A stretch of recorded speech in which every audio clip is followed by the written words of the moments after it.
Campbell. So there is no fire alarm planned for this evening. Should the alarm sound, please leave by the via the nearest available emergency exit. Two of the closest exits are through the glass door behind you to my left, over there, and through the double doors onto the riverside behind you. Please muster at Café des Amis. Members of the public are welcome to make their own recordings of the meeting using whatever non-disruptive methods they think are suitable. The meeting is being minuted, recorded and audio streamed via the Council's website. The Westgate Garden gates on the riverside are locked, so members of the public must leave the Guildhall by the side exit behind the glass door. Okay, Sarah, do we have any apologies? Apologies received from Councillors Pat Edwards, Councillors Keith Bothwell and Councillor Lee Castle, Chair. And substitutes? Councillor Stephen Wheeler is present for Councillor Keith Bothwell. Councillor Robin Franklin is present for Councillor Lee Castle, Chair. Thank you very much. And declarations of any interests by councillors or officers?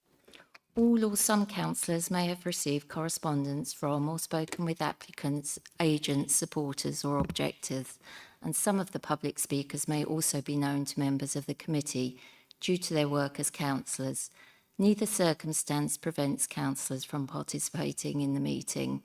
However, any councillor who considers that they do not have an open mind in respect of any item on the agenda should not participate in the meeting when the relevant item is to be discussed. In addition, application CA 2400876 LBC has been submitted by a councillor who is known to all members of the Planning Committee. Thank you, Chair. To the floor. Are there any other interests to be declared?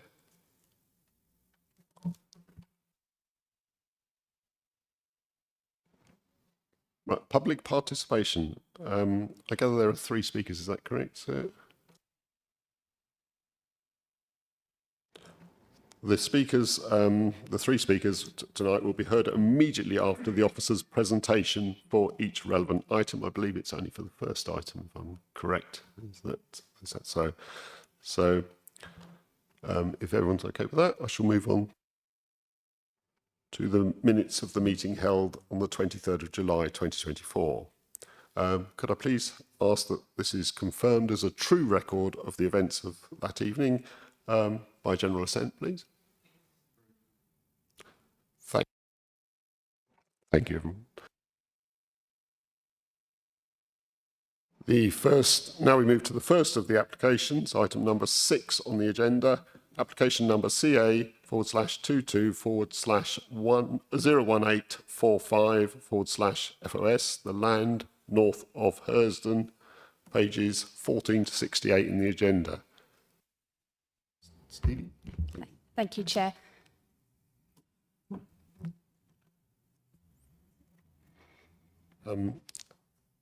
Speakers first, yeah. Just waiting for the screens.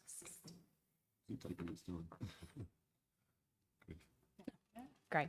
Thank you, Chair. So yes, I'm presenting the application tonight for the land north of Hersden site. So members will recall that this application was heard at last month's planning committee, but was deferred for councillors to visit the site, and this took place the week before last. Thank you. So now, as members are aware, the site is allocated in the adopted local plan as one of the 12 strategic sites and is an important contributor to delivering housing need and meeting housing supply for the district. The development of this site, along with the Sturry and Broadoak sites, would also fund the delivery of the Sturry Relief Road, which is a key piece of infrastructure members will be aware of, that will relieve traffic congestion in Sturry and improve accessibility into the city from East Kent.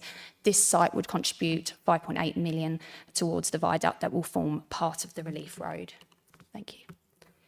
The proposal in front of members tonight is for 800 homes.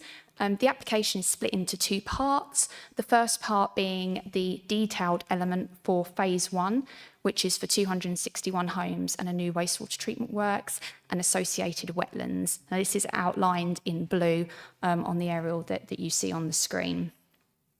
The remainder of the site, that part of the application is in outline, and this is for the remaining 539 homes, as well as the employment land, land to extend the primary school, a community building, a new sports pavilion, and 33 hectares of open space.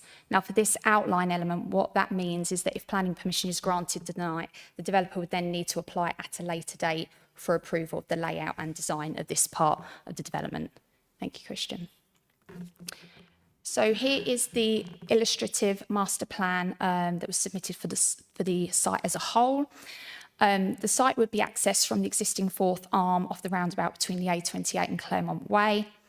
The employment land would be located just off this access. So the arrow in the top right-hand corner, that shows the employment land where that's going to be located. The community building would be located centrally along the southern boundary of the site. Hopefully you can see that arrow there along the southern boundary. The land for the extension of the primary school is directly north of the existing school, with the pavilion to the west next to the proposed sports pitches. You can also see the open space proposed across the site and the areas, the play areas highlighted in yellow across the site too. Thanks, Christian. So this slide shows the layout of phase one, which is the detailed part of the application. And as I said before in the presentation, that this is for 261 homes and the wastewater treatment works and associated wetlands, which is to the northern part that runs from right to left at the top. This also includes 10 bungalows included in the detailed part, and that's highlighted on the slide there. Thanks, Christian. So this slide shows the access into the site and the works proposed to the A28, which include the provision of a Toucan crossing on the A28. And the crossing would connect with the footpath on the southern side of the road, and this is going to be improved as well to provide a continuous footway or cycleway. And the footway on the northern side will remain as existing. Thank you, Christian. And here are some examples of the street scenes of the housing types across the site. Building densities would be around 32 dwellings per hectare. The scale of buildings would be between 2 or 3 stories, obviously with the exception of the 10 bungalows proposed as part of the detailed element of the application. A point worth mentioning also is that the construction of buildings on the site and the incorporation of renewable technologies, including solar panels and air source heat pumps, the inclusion of this will exceed the energy reductions required under building regulations by at least 31%. Next slide, please. So overall, to conclude, this development would represent a sustainable development on a site that the council has earmarked for housing within its current local plan. It would also secure the long-term aspiration for a relief road to address problems of congestion along the A28. It's therefore recommended the application be approved once the necessary legal agreement has been signed. Thank you, Chair. Thank you very much. If I could now ask the 3 speakers to speak in turn. We start with Craig Thompson, I believe. Is that correct?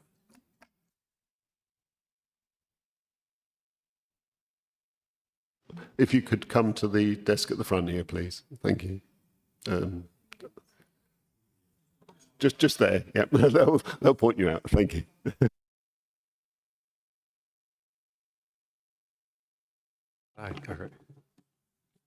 Good evening, everyone. I'm a local resident. That's why I'm here tonight about the concerns that have been put forward over the last few months, few years. I've never spoken in a public environment like this before, so do excuse me if I get my words round the wrong way. But you know, for us, me and the wife moved in 5 years ago to the village of Hersden. We can't continue to keep building on green spaces, and at some point we will simply run out of land, leaving us with the garden of concrete and not the garden of England as we know Kent.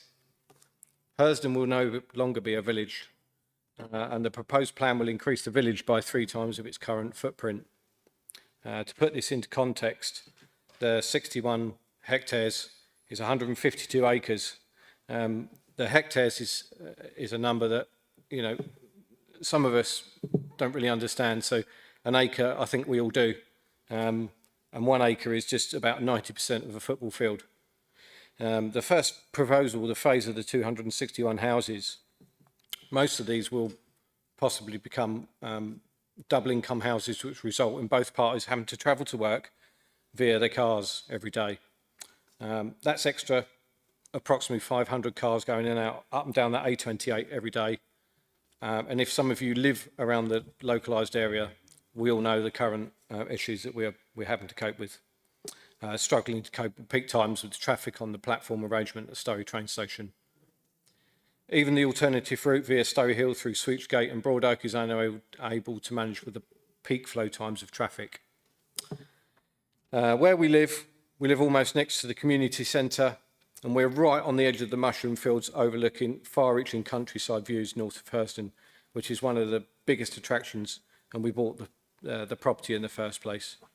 With the new proposed plans, we're going to have a new community centre, which is 6 metres in height. It's going to be totally overshadowing any views that we would be able to see. We moved here from a densely populated population area, Hurstone, believed it would be a for our ever home. I did question the value of our property at one of the new estates was built. The representative for Persimmon said there was no evidence to suggest the market value of our property, should houses be put essentially in the fields behind, would affect us.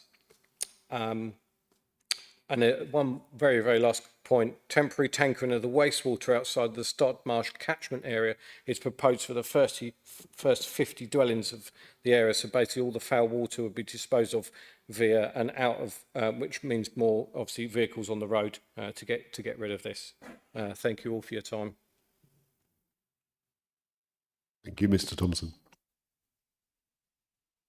Sarah, do you want to invite the next second speaker?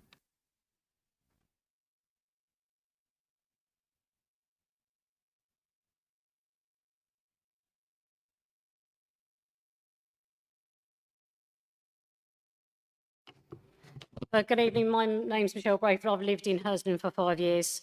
I had quite a few concerns about the Hurstone development when I heard it was proposed by Persimmon. The sheer size of the estate means that there'll be more traffic and noise. Currently, we get very little light pollution to the north of our property. With the new estate, there will be immense light pollution. I know the National Highway cited that there would be no impact upon the strategic road network. But if you think about what my husband's just said about the cars, if you think about the cars from that estate and the Hoplands estate, we are going to be inundated with traffic on that A28. I know you've mentioned the Relief Road, but until that's built, we're going to have all that traffic on the A28, which is only an A road, taking all the traffic from Up Street, Highstead, down to Stowe and out to the A299. And we know when there's accidents, where are people going to get round Canterbury? In terms of the considerable traffic that's already been highlighted by both the Westbere and Chislet Parish Council, I know that in the previous meeting, the pros explained that they wanted to make the new estate eco-friendly and avoid people using cars. I'd like to know how they're going to do that. I know they've talked about cycle paths and people using public transport, but have you ever tried Stowe Hill on a bike? When you've got big buses trying to overtake you and things, there is no dedicated cycle path going from Hurstone into Canterbury or out to the local villages. As already mentioned, in terms of the community centre where it's proposed, it will be just outside our garden, and it's going to be at least 6 metres tall, which is actually a lot higher than our fence. So it's going to be within a close vicinity. So we're just going to see the community centre and the playgrounds. That's not what we signed up for when we bought our property in Hurstone. We bought it because it is a village property. And I know that in the community report they talked about the Heron medical practice. We haven't seen that appear at the Hoplands yet. There's lots of things that have been promised by these building contractors, but some of this hasn't come to fruition. And if we keep saying that we're going to say yes to building, what are we going to be left with? That concludes my points that I'd like to make. Thank you. Thank you very much, Ms. Brayford.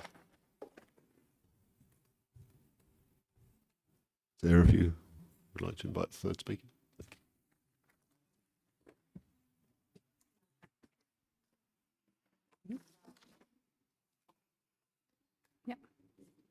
Good evening, members and chairman. I'm Lucy Wilford. I'm the planning agent speaking in support of this application on behalf of Persimmon Homes. Thank you for the opportunity to speak tonight in support of the application and for members' time at the recent site visit. As members are aware, we're seeking permission for a mixed-use development at Hersden. The application has come forward in line with the site allocation policy SP3 in the adopted local plan, securing alongside 800 homes and, as your officers have highlighted, 1 hectare of employment floor space, a new community building, new sports pavilion, 5.9 hectares of new sports pitches, land to facilitate the expansion of the existing primary school, and circa 33 hectares of open space, which also exceeds policy requirements. The open space across the site provides new opportunities for recreation, creating extensive walking routes, equipped areas of play, a dedicated dog walking area, alongside areas of ecological mitigation. The proposals will further provide at least 10% BNG. Members have been advised that management of the open spaces is to be secured by planning condition. The housing will secure 30% and policy compliant affordable housing and a commitment to housing delivery with the first phase of 261 homes submitted in full to facilitate house building as soon as possible. The new homes will be sustainably constructed, incorporating renewable energy technologies and EV charging.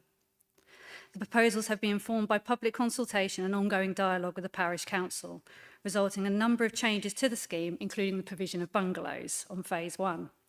The dialogue with the Parish Council and local community, who Persimmon have kept engaged, has resulted in the scheme which has attracted limited public comment and the support of the parish. Critically, alongside the development, it will secure contributions towards infrastructure, most significantly contributing circa 6.3 million towards the Surrey Relief Road. The payment from this development is the last to be received to facilitate its delivery, and as such, the proposals prioritise its payment as requested by KCC. A further circa 12 million will also be paid towards primary and secondary school provision and other KCC infrastructure. At the request of the Parish Council, a contribution is also being made towards the improvement of the existing BMX track adjacent to the site. The design and layout of the development has been informed by a design review panel and ongoing collaborative working with your officers and statutory consultees who critically support the proposals. The outcome is a high quality and sustainable development which sensitively integrates with Hersden, providing new links with the existing community. We therefore respectfully request that you endorse your officer's recommendation to approve this application, which accords with your adopted local plan. Thank you. Thank you very much, Ms. Wilford. Okay, I think the I'd like to start with this one is to recommend that we follow the officer's recommendation before I open it to the floor. So the recommendation that authorisation be given to the head of planning to grant planning permission subject to the completion of the Section 106 agreement to secure all the necessary contributions and obligations as set out in this report. The imposition of suitable safeguarding conditions to secure the requirements identified throughout the report, and authorities be given to the head of planning in consultation with the chair of the planning committee to amend or add to the suggested draft conditions as set out in this report prior to the decision notice being issued. Therefore, such amendments or additions would be legally sound and most effectively deliver the environment that the planning committee has decided to approve. So, do I have a seconder for that, please? Thank you very much. Councillor Prentice. If I could now open this to the floor. Sorry,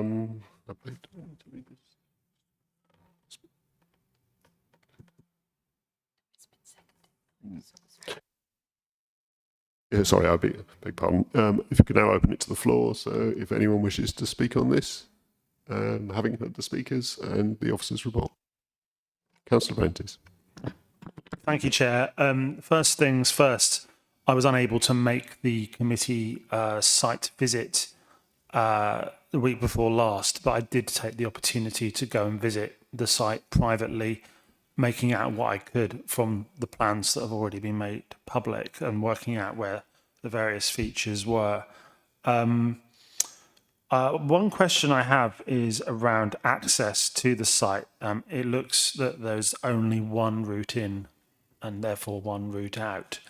And I was wondering, has the developer given any consideration to a secondary access? Because although I appreciate that they wouldn't want a rat run through a residential area,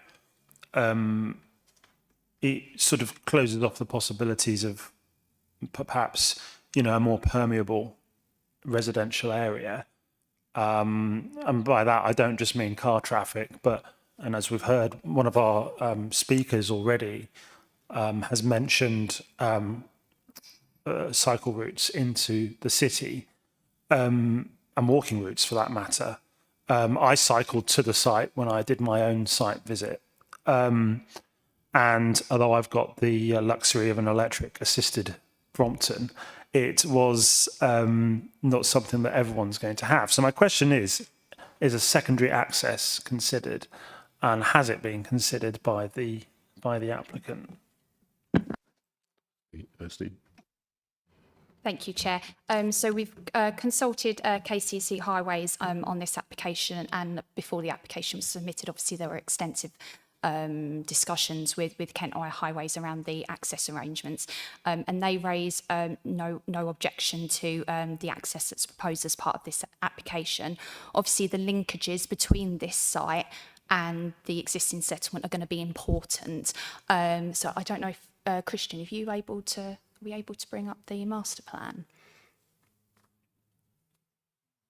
Yeah, a number of, whilst I'm waiting for that plan to come up, there are a number of linkages that are looking to be made between this site and the settlement, because obviously we've got the ancient woodland as well, which is quite restrictive in terms of, linking those two sites together. So we've got linkages proposed between the school, we've got linkages proposed between the community centre and the existing settlement. So there is a lot of emphasis on increasing that accessibility between the two sites. And some of that detail will obviously come through the later application if planning permission is granted today, because it forms part of any reserved matters application that would come forward. But the indicative plans show there are going to be those connections, and we'll make sure that those are followed through into the reserved matters. I hope that answers the question. You satisfied with that one? I think it does answer the question. I think I can see why it's been laid out in the way it has, because of the restrictions you have, not least the ancient woodland, but also I'm looking at where the farm and the schools are already placed, and without totally rebuilding schools, you can't just plough through an existing school. I suppose what I'd be looking for is something that's just a little bit more obvious in terms of a clear cycle route in and out of the site. I think it's probably just because of the size of the plan on the screen that makes it harder to see where those features are. But I might be being a little bit dim, I don't know. But I suppose it's just about making these things more obvious, maybe. Okay. Councillor Mellish. Thank you, Chair. Some points of clarification, really, I suppose. The first phase is 261 houses, and that there won't be any further construction until the bypass has been built. Am I right there? And will there be any monitoring of traffic with the development that's 260 houses going in terms of the nature of traffic, the implications for improvement of roadways around the site? And also, I couldn't pick up in the paperwork, what improvement in terms of public transport is indicated for, not just for the first phase, but across the site generally. Thank you. Thank you, Chair. So yes, in terms of the Relief Road and the impact of this development on the local on the surrounding network, the legal agreement will look to restrict the development of up to 255 homes until the Story Relief Road has been delivered. So that will be a trigger point that's included within the legal agreement, and that's something that the applicant has agreed to enter into. So that's something that will be secured through the legal agreement. Sorry, can I just hold fire on the next point? Is that okay?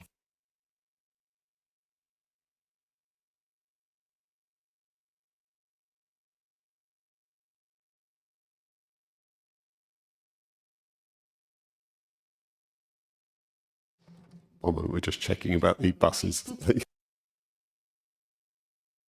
which case, Chair, can I just come back on that first part, in that the paperwork talks of 255 houses in the first phase. We've just heard 256, and the developer representative just said 261. I wonder which sort of number we're working around. We're working to 255, development of up to 255 before the delivery of the Relief Road. Thank you.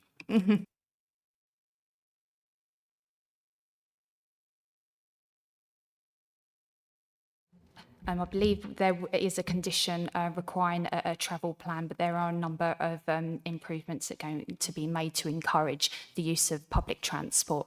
So that detail will be included by condition, requested through condition. You wanted to come back, sir? Return on that, just in terms of, obviously there has to be kind of negotiation either with one of the local bus companies, presumably Stagecoach. Stagecoach are already putting in their plans in terms of the county and their routes. I'm just wondering how this kind of, what those negotiations with Stagecoach, have they started? Are they aware of this development? Are they going to be able to react as the development develops? Sorry, that's a dreadful phrase. Okay, as far as we're aware, Stagecoach have raised no objections to the proposal so far. Yep. And also, as a sort of sideline thing, I mean, it's probably something that would come into gradually as the development is completed and people move in, because obviously the residential numbers need to go up before the bus services become viable. So. Sorry to keep pushing those. Sorry, Chair, but keep pushing. When we discussed the new development opposite Whitstable Heights, for instance, we were discussing about putting in required bus services before anything was built, or rather when the first premises are occupied. And I don't see any of that sort of approach here. So I think you need to plan in public transport, not see how it develops.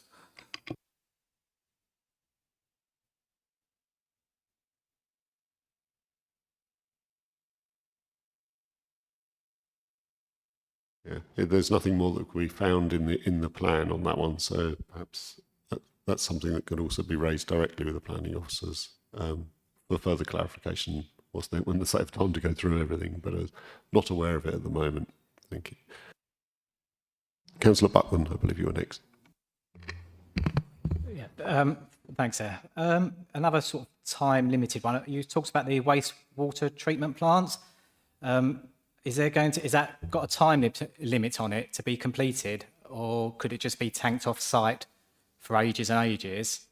And then just about going back to that Relief Road, do you mean it will be usable to traffic before the next stage of the development, or is it just has to be started? Does it actually have to be? Will cars have to use a Relief Road before the rest of the houses are built? Can I just ask one more, just while I'm going? It's about the affordable housing and the sort of the mix. So you've got a very small percentage of shared ownership. And I was just wondering, I would hope that wouldn't change halfway through, because I know on some developments, the shared ownerships and the affordable rents, the percentages of each sometimes change, and you end up having more shared ownership. And obviously that wouldn't be very good. And do these affordable houses, are they built with the same standards of solar panels and heat pumps? Thanks. Thank you, Chair. You want me to come back? Yes, please. Phoebe. Thank you. Yes, so there will be temporary tankering, and that is required to allow the wastewater treatment works to become operational. So there has to be a certain amount going through the system in order for it to operate efficiently. So that tankering will be a very temporary period, and that will be controlled through conditional the legal agreement. In terms of the relief road, that will be the delivery of the relief road, so they cannot develop any further than 255 dwellings until the Sturry Relief Road is delivered. So that's constructed, built. In terms of the affordable housing point, the proposal is in line with policy. It meets the adopted local plan policy in terms of numbers, percentage, so it's policy compliant, and that's what is in front of members tonight, is a policy compliant scheme. Thank you, Chair. Sorry. So, no, I'm okay with that. I just mean, occasionally developments can change. That they'll say, 7% shared ownership, and then halfway down the line it'll become 30, 40% shared ownership.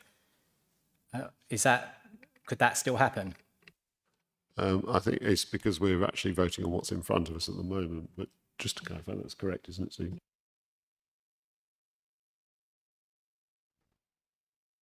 Councillor Stockley, I believe you were next. Thank you, Chair. Stevie's point, sorry, Officer, about the tankering.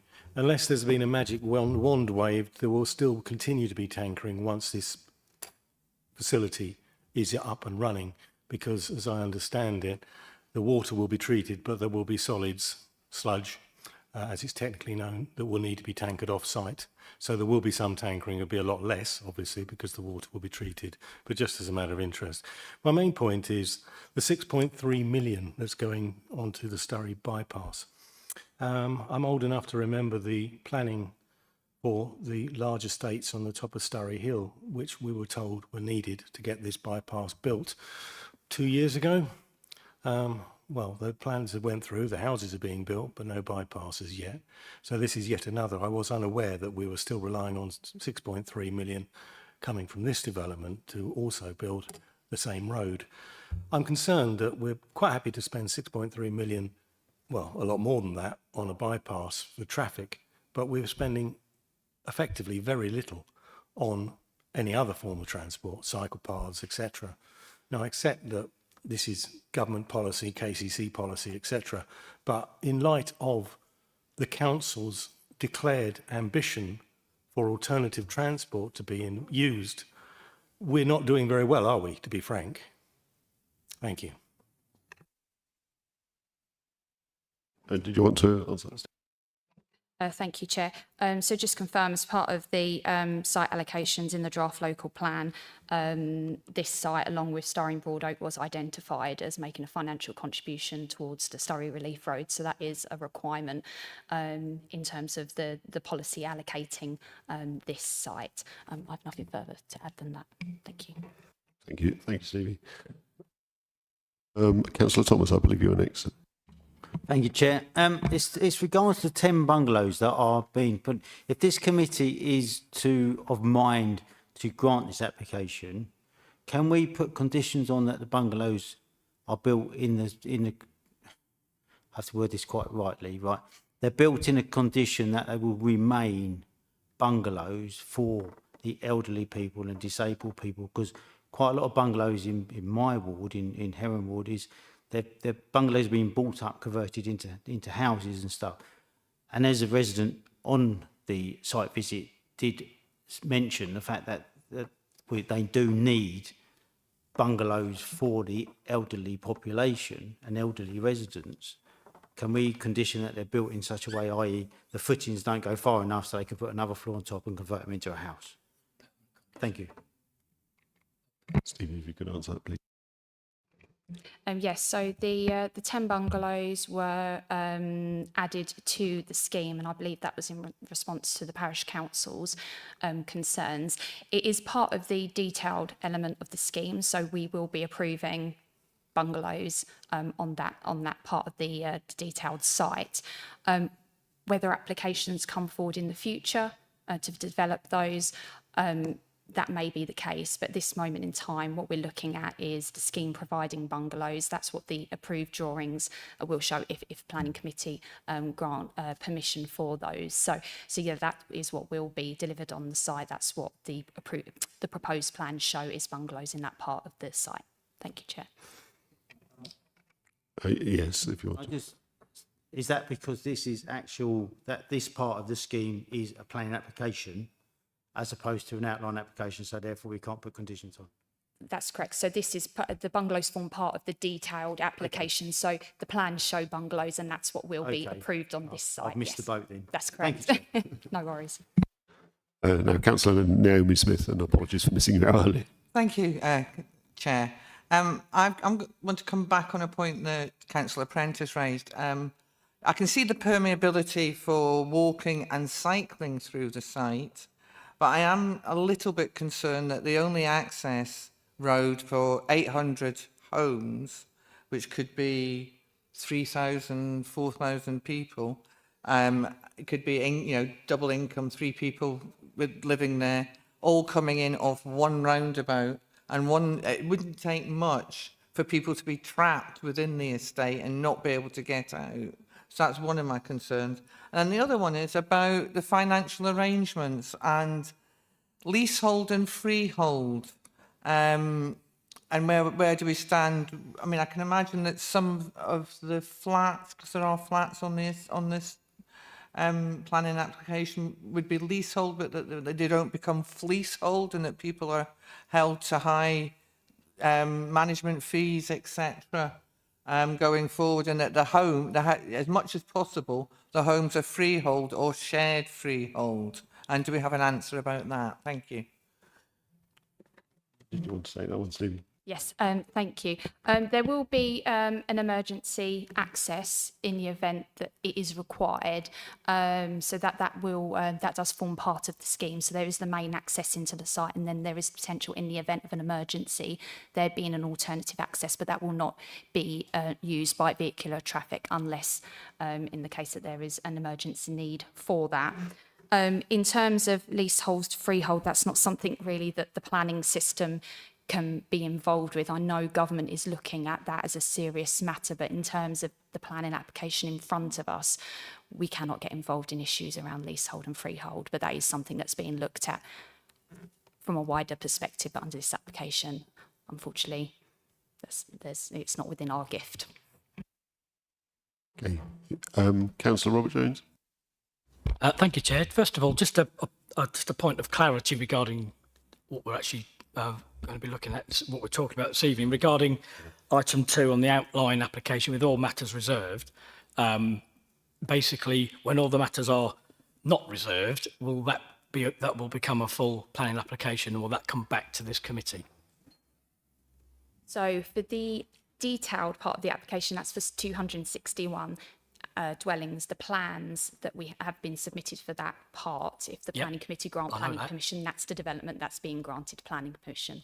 The outline element, obviously all matters are reserved for those, so a subsequent reserved matters application would be required for that part, so that's the remaining 500 odd dwellings. So we would require details of scale, design, layout as part of any future reserved matters application. But would that come back to committee when it's done? No, I'm just asking. So the committee gets the opportunity to scrutinise like this one? It could, if there was a calling from the ward member, if there on was that, felt that on that condition. Okay, that's fine, no problem. Right, okay, just a couple of other things. We're saying about one of my things I'm always interested in, I don't know the actual sizing of if there's a minimum or a compliance amount on the new development, and obviously on the new ones coming forward. So for garden space, it's really important that we don't aspire to the minimum. We need to give people as much, not just their own garden space on this development. It's very difficult to actually determine specifically what that is compared to maybe the other developments what around it. So obviously that's one thing I would ask officers to take back when they're doing those negotiations on the site, to actually, we don't want to be known as a council at just basically, well, that's what we can get away with that. We want the most we can get for families if possible. The other thing was the planting. I'm going to sound really boring about flowers again. The planting plan, obviously we haven't got one in here, but I noticed, this is just purely out of curiosity, that the red tip patina has been removed, i.e. the red robin has been removed from the planting plan. Just out of pure interest, why would that be removed? Okay, I don't know, that's absolutely fine. But what we have said previously, I think, when we look at, obviously, the bird habitats here, we're disturbing the yellowhammer particularly, and the skylarks, both native plants. We need to consider through our planting plan when we're removing their habitat, which we are doing through this scheme. There's no way, we recognise that in here. Is that when we're replanting, it's quite easy to replace that by using natural native British plants, but taking into considering how these animals, and particularly the yellowhammer, live. So when you put a hedge in, particularly yellowhammers, you make sure that it's grass, you've got grass around it. It's not a difficult thing to do, but it's another thing which could quite easily, on the scheme of everything, not be done. And I think it's very interesting. When you look around the landscape there, when we went on the site visit, you can see how the countryside is. So to retain that within here is very important, because that's really, I think that's a really important thing to make sure we do. Also, going on to, we talked about the buses earlier, and Councillor Mellish mentioned those, and obviously on Stagecoach. It looks to me that the nearest bus stop is on the A28, and that's what it will be. So that's regarding serving an 800 development site. The nearest bus for people, if we were trying to get people to go on buses, there's no bus that's going to be serving that estate as it stands. So the nearest bus, wherever that is on the A28, I don't know, that's where that will be. Would that be the case as it stands at the moment? That could change in the future, obviously, but as it stands at the moment. Did you wish to comment on that, Stephen? Don't have that information to hand, I'm afraid.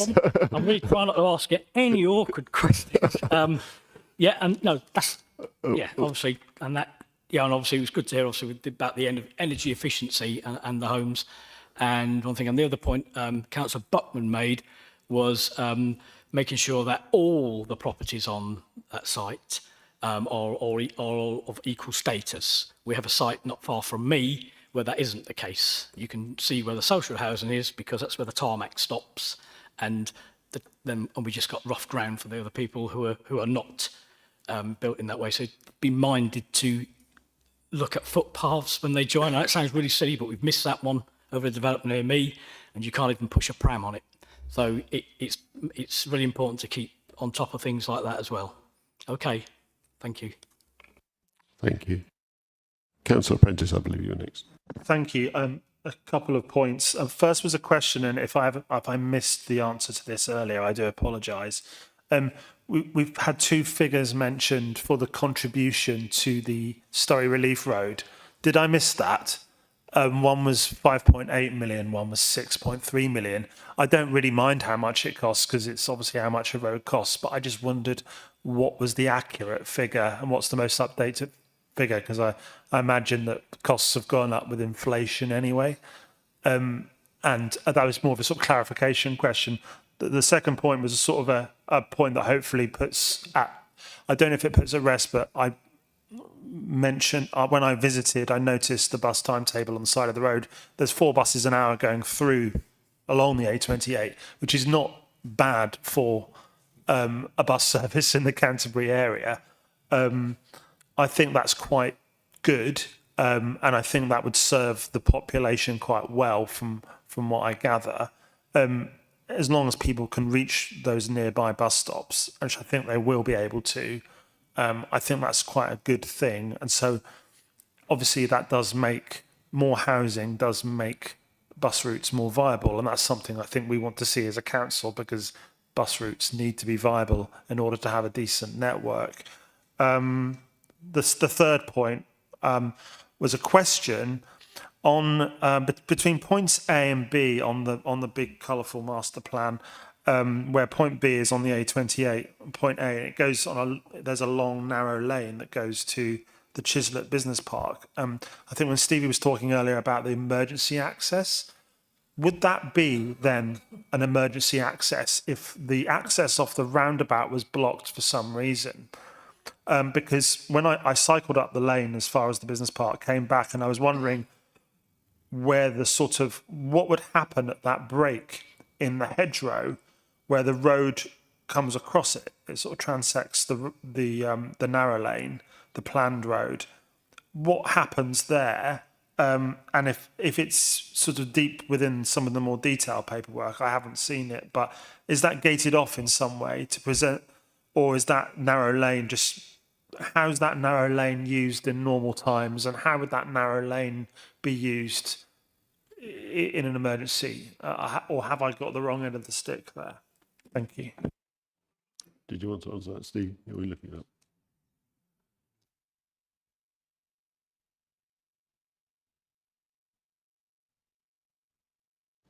Okay, we just may need to come back on the emergency access point, but Sorry, so yes, in terms of the financial contribution towards the Sturry Relief Road, the 5.8 million is from this site, but the extra 500,000 that the speaker mentioned, that is what the developer is paying on behalf of the Sturry allocated site. So it's 5.8 plus 500 that would have ordinarily been paid by the other strategic site. So yes, overall correction is 6.3 million towards that cost.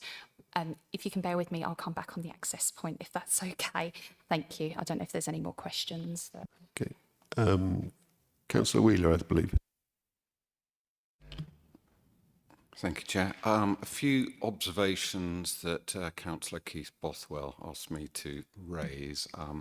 Firstly, the development seems to be very car-orientated, with very wide roads, gentle bends, which obviously will encourage faster car travel. There's a lack of public transport and cycle paths, and the question is how this fits in with the Council's aim of active travel. Next point, there appears to be a lot of, I shall read this out, SLOAP, which is an acronym new to me, space left over after planning, i.e. green verges and other public, in inverted commas, spaces which are not high quality. These are just basically the edges of the roads. His question is obviously that this is going to be a lot of maintenance for the local authority moving forward, but if this was reviewed and the roads were made narrower, that quality public space could actually be created, which could be used for gardens or planting, etc. So, i.e. high quality public space. Also noted that houses are not orientated to the sun. So in terms of passive solar control and the use of solar panels, this should be looked at to maximise, obviously, the efficiency of those. And then there's the whole question of the housing mix and whether this meets local needs, which I think everyone realises that predominance of 1 and 2 bedroom properties rather than 3 and 4 are what are required. Okay, thank you. I think I missed the next speaker, but I believe it was Councillor Buckman. Thank you. Yeah, no, it's just to carry on from what Councillor Jones was saying earlier about the sort of the green spaces and the native hedging. If things could be looked at, because it's quite, I noticed there was a bowling green put down and sort of football or sports pitches, football pitches, but there's never seems to be much on sort of meadows, like wildflower meadows and things like that, because it's, you know, it's dead easy to put down just some grass and make a football pitch or whatever, but it doesn't really increase the biodiversity. I mean, you might get your 20% through the scrublands and hedgerows, but there should really be more thinking about the actual the meadow planted in the green spaces, and I'm never sure that there is much into that thought about it. Okay, Councillor Stockley.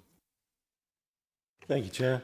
I was just wondering, picking up on what was said about the local authorities' responsibility for verges, etc. Going back to my favourite thing of sewage, this independent, privately owned facility will need to be maintained. It will need to have tankers driven away from it periodically. There will need chemicals to be purchased. And of course, the outfalls will have to be monitored. So all of this is going to have an ongoing cost. And when eventually some major pumps break, it's going to have some major costs. So what I'm wondering is the 30% affordable housing, which traditionally has been purchased in the past by housing associations, how is that going to be paid for? How are they going to afford some major upkeep for green spaces, sewage works, etc.? I wonder, have we got any idea what these costs are going to be? You know, we're asking people to move into an estate that we have no idea, because this is relatively new. I don't think one has ever been built, certainly not in this district. We don't know what the running costs are. We don't know how it's going to be financed. I did ask the agent this, and it's going to be done on a maintenance charge, but we don't know how much this will be, and will the housing associations be prepared to pay such a maintenance fee? Thank you. Thank you. Yes, as far as obviously the developer is proposing the 30%, and that's what's before us at the moment. So, what I mean is, that's fine building 30%, but if the housing associations are not prepared to pay the uplift in the costs of running this site, then you're not going to have 30%. You're going to have a lot of empty houses. yeah, unfortunately, the costs of the running the service are not a planning consideration at this point. I think, is that correct, Steve? Yeah. Do we have any further speakers? Anyone wish to speak? Okay.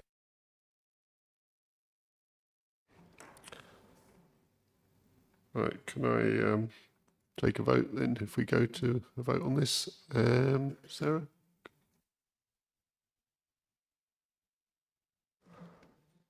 Oh, yes. I gather I'm propose the officer's as we are the officer's recommendation from the chair, and we've got a seconder. I think I read the recommendation out before. Do you want me to read it again? Or? Okay. The authorisation be given to the head of planning to grant planning permission, subject to the conditions: completion of the Section 106 agreement, the imposition of suitable safeguarding conditions to secure the requirements identified throughout the report, and that authority be given to the head of planning in consultation with the chair of the planning committee to amend or add to the suggested draft conditions as set out in the report prior to the decision notice being issued. Can we go to the vote now, Sarah?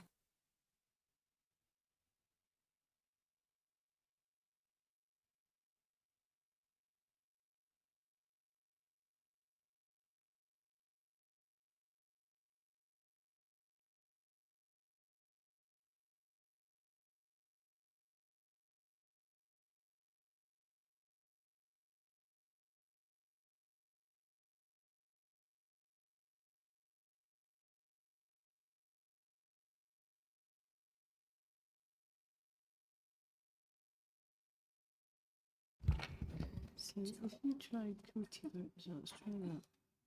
Yep, there we go. And that is carried with 9 votes for, 1 abstention and 2 against. Thank you.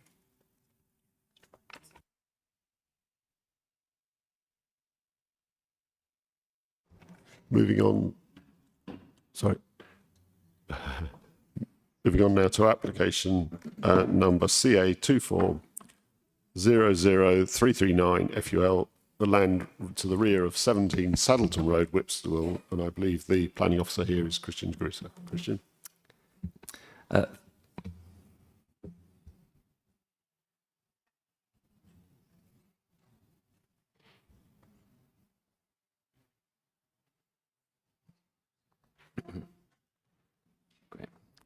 Thank you, Chair. Good evening, members.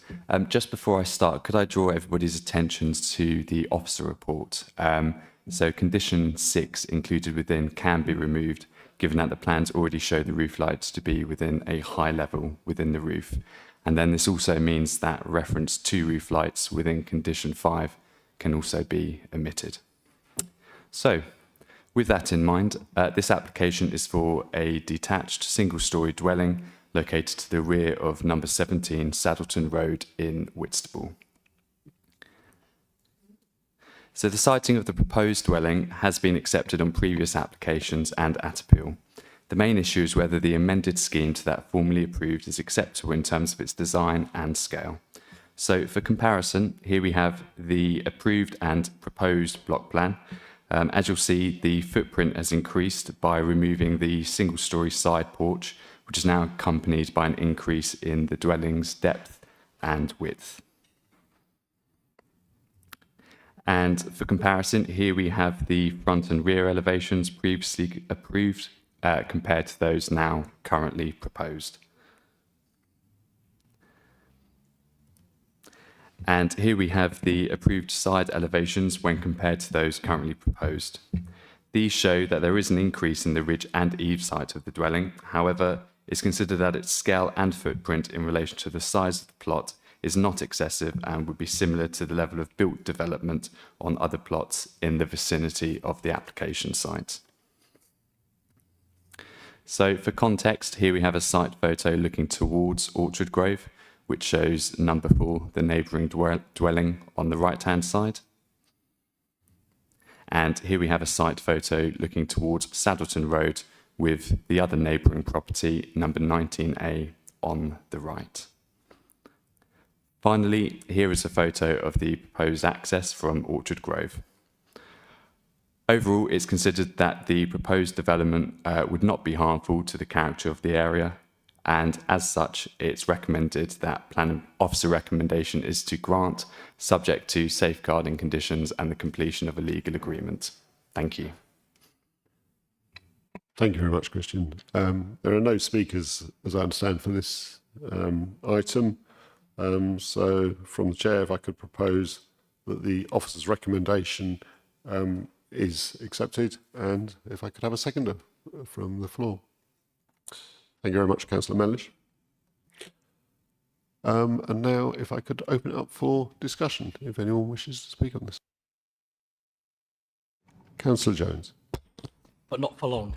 Just a point on the graph you just showed, sorry, of the two sides of the pictures of the house.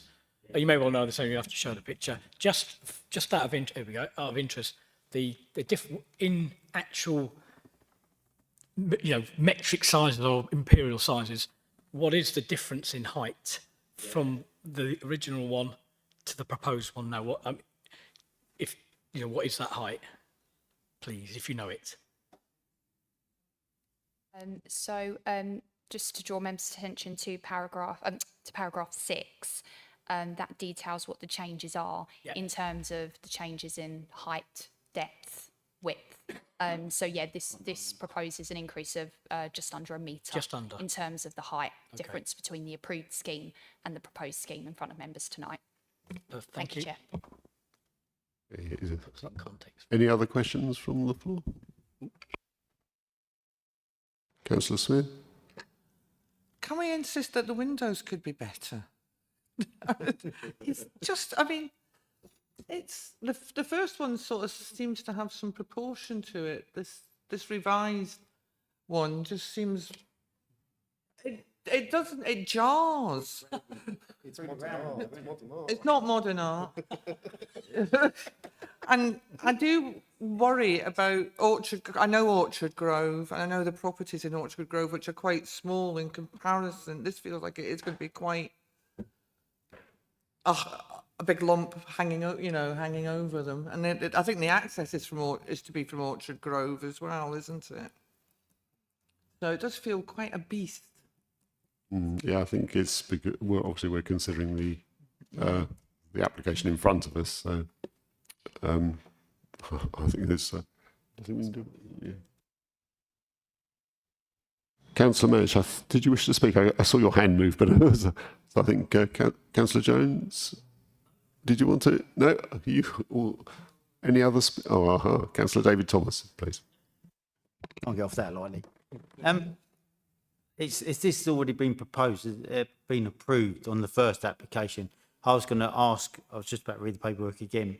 I was asking about the fire. We've had these incidents before, but I'm assuming a fire engine can get down that road. It looks quite wide enough to actually get a fire engine down by the garage and stuff like that. So a few years ago, we had one similar, and the access for the fire brigade was a question. And I'm just asking the same question. But if it's already been approved on the first application, then we can't refuse it on that grounds. Thank you. Did you want to answer that one, Steve? No, Kent Fire and Rescue have commented on the application in terms of distances that fire engines can get within, and this would be covered under building regs as well. So if there was a need for a domestic fire suppression system, then that would be picked up under building regs. So yeah, that's covered under separate legislation. Thank you. Thank you. Did we note down a second? Councillor Manish. If we could go for the vote, thank you, sir.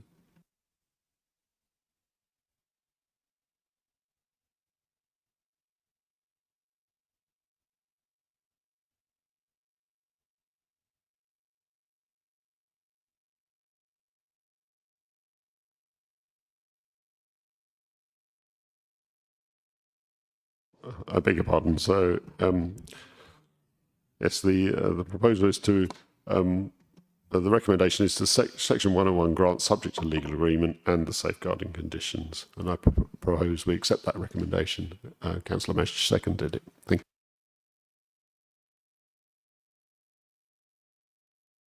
you. Yes, please, you could open the vote, please, sir. Thank you.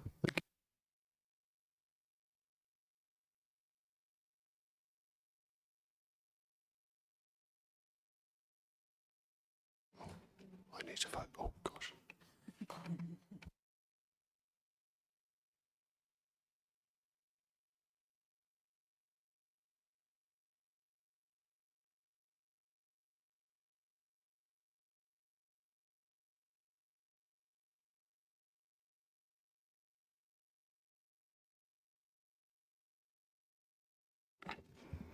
Vote carried, Chair.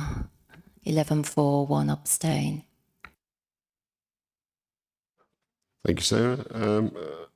And now we can move on to item number 8, application number CA 2400876 LBC 2 Nunnery Green, Canterbury, and that's pages 80 to 85 on the agenda. I believe Christian, is it Christian? Stevie, you could present this as Elizabeth's not here. Thank you.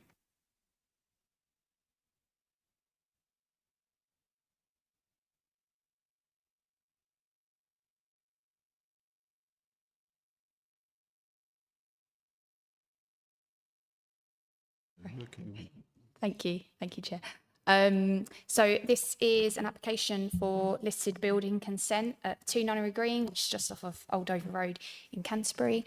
Next slide, please, Christian. So here's the site location plan, and the block plan is to the right, showing the property. Go to the next, please. So the application is for the creation of an opening within an internal wall. I don't know if you can see these plans particularly clearly, but there is a study and a snug, and at the moment the snug can only be accessed externally, and the works proposed under this application is to create an opening between the 2 rooms, so the room can be accessed internally, and in the opening would be a set of bifold doors. What's also proposed as part of the application is the replacement of a rotten timber floor, and that would be replaced again with a timber floor as well. So for the reasons set out in the report, the application is recommended for approval, subject to safeguarding conditions. Thank you, Chair. Thank you very much, Stevie. I think I'd open this one to the floor first and then come back to the recommendation, as it should look straightforward to me. Thank you. Councillor Manish.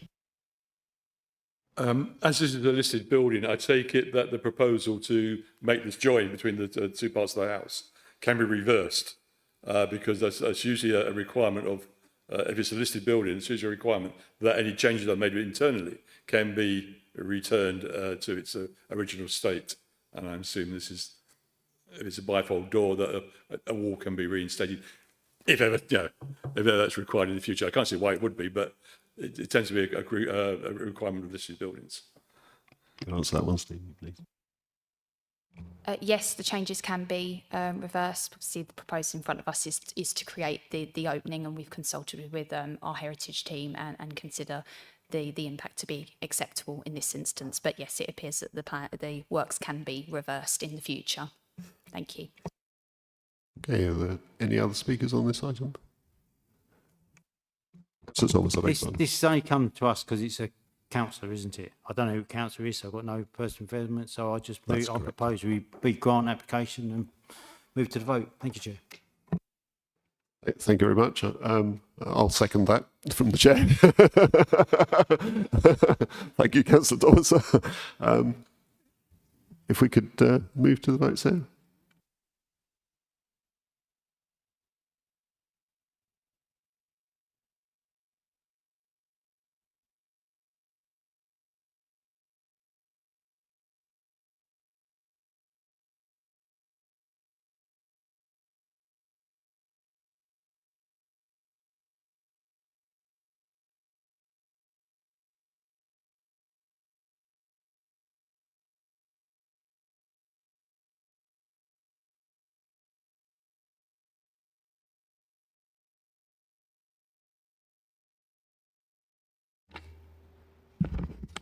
Vote carried, Chair. 11-4, 1 abstain. Thank you very much, everyone. Moving on to item number 9, the planning appeals reports. To note the report from the planning manager, and to, if we can do that by general assent. Thank you, everyone.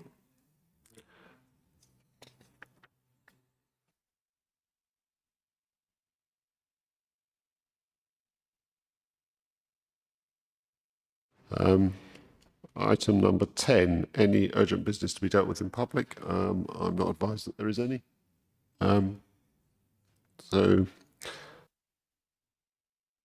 item number 11, any other business which falls under the exempt provisions, and I'm not advised of any of those either.